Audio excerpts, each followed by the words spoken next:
Pathfinder Wrath of the Righteous is already pretty customizable, with lots of options for your main character, being able to customize your party members and even choose custom party members that you create yourself. But one thing that has really enhanced my playthrough of this game is the Visual Enhancements 2 mod. It gives you a lot more options, and for anyone who's unaware, I'm going to talk in this video about how to use it and how to install it. It's a really intuitive mod with its own interface and everything, so bring up the inventory screen and you'll see in the top right once it's installed that you've got this visual option now, which allows you to make changes to your character at any time throughout the game. You can also do some quirky things. So my guy is a dwarf, but if I were to say turn him into a half orc and then apply and then go back to the character on screen, he's now a half orc, but he's still listed as a dwarf.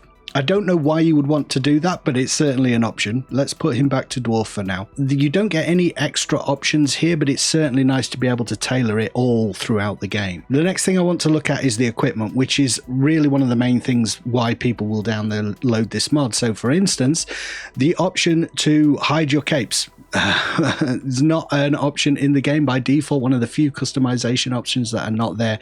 But also you can toggle off things like belt items, all of his potions, you can toggle them off, but you can also do some interesting things with the clothes that he's wearing. So for instance, by default that is the warrior, the fighter clothing, but I can change his default gear to shaman if I like, or kineticist, or witch. You can also change what weapons he's holding. I've given him 2 swords for the sake of clarity, but if we were to select dueling sword in his right hand, you can see that his hammer changes, and then in his offhand we can choose fallen sword and or kukri. That's even smaller, so you can see the obvious difference, a battle axe instead.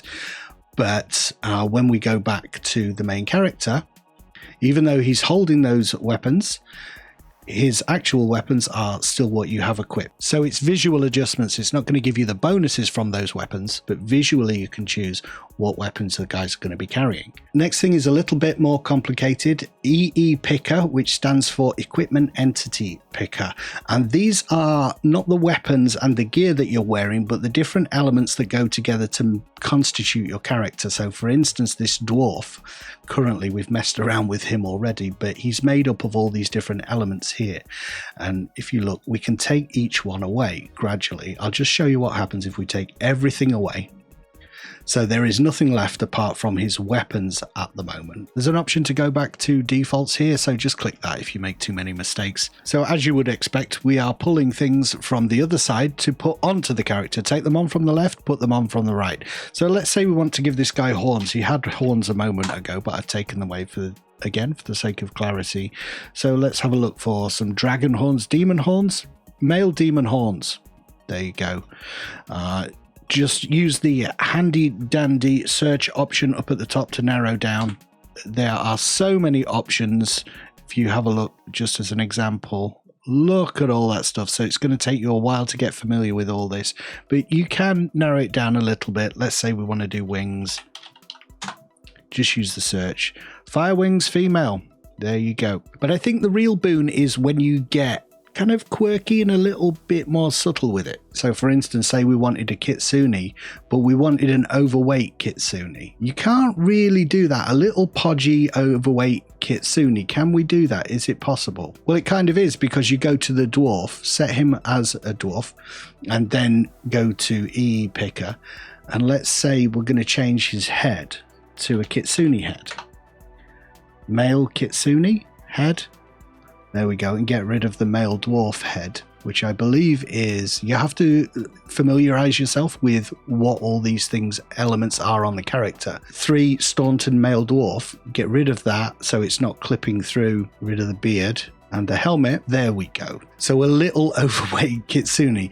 You can see the possibilities, and that's all I want to point out in this particular video. Finally, buff effects. This sounds really cool, but I can't for the life of me figure out how to make this work. So I'm putting a shout out to the internet. Please let me know in the comments if you know how the buff effects panel works. I can't get it to work with any character here. You have the option to do the same for all your companion characters, but it can be a little bit buggy. Let's see if it works first time here. Visual options for LAN. As you can see, he doesn't appear. If you click on equipment, he's not there. What I found to get the companions to appear, this is another visual bug that can happen if you zone out and zone back in. That generally sorts itself out. But if you click on your central character, then go and bring up the visual options for the mod again there, and then we click on LAN and to equipment, he will tend to appear, right? So let me just, I'll go through that process again. So click on your main character, bring up the inventory, visual, he's there, click on LAN and then equipment, and he'll appear. If you want to mess around with the default look of the companion characters, you can do that, but you click on this option here, the doll option, and then you create a doll for the character, and then you can mess around. But as you can see, it defaults to this human appearance, so you really have to go in and do all the customization yourself. LAN was customized by the developers, so you're playing the developer here, and what should LAN look like? As you can see, the weird lighting effect bug has already vanished there. So there are some quirks, but nothing that really crashes it, apart from one thing which I will talk about after I've talked about the installation. So stick around to the end for some troubleshooting about a problem that I've run into a couple of times. But let's do installation first. All right, so let's go to the latest version of the mod.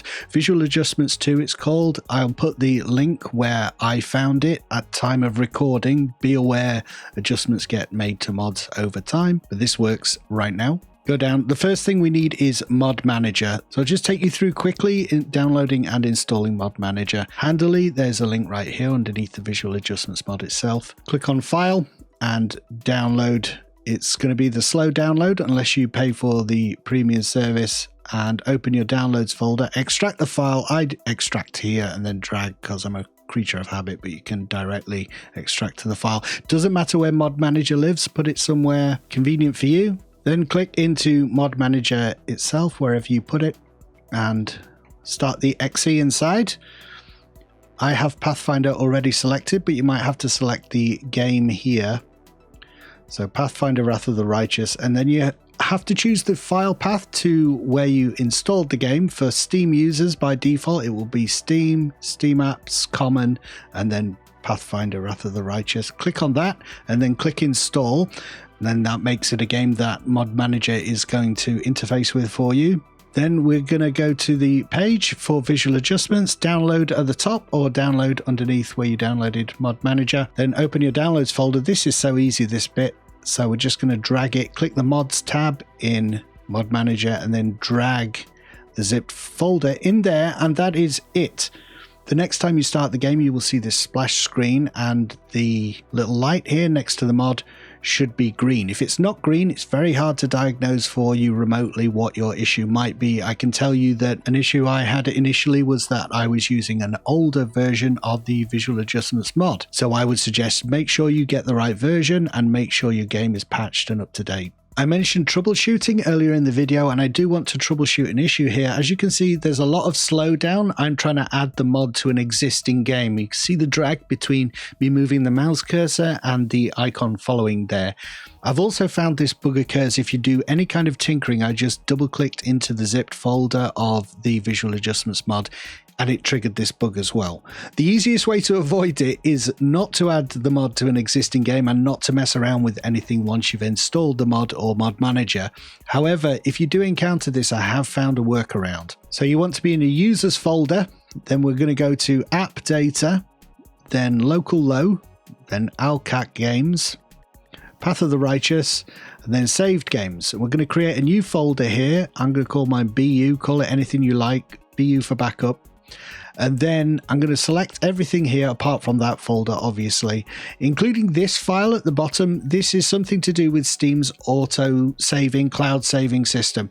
So we're going to drag that with all the saved files into this backup folder. You may get a pop-up warning you not to do it, but you know, if you want to try this, it's up to you. I take no responsibility though. This is just a workaround for that slowdown issue if you're adding the mod to an existing game. Use it at your risk. You have been warned. But as you can see, it is forcing Steam to download your saves from the cloud. So it will only work if you've been using cloud saves. It's just a way to add or subtract the mod in the middle of a game, really.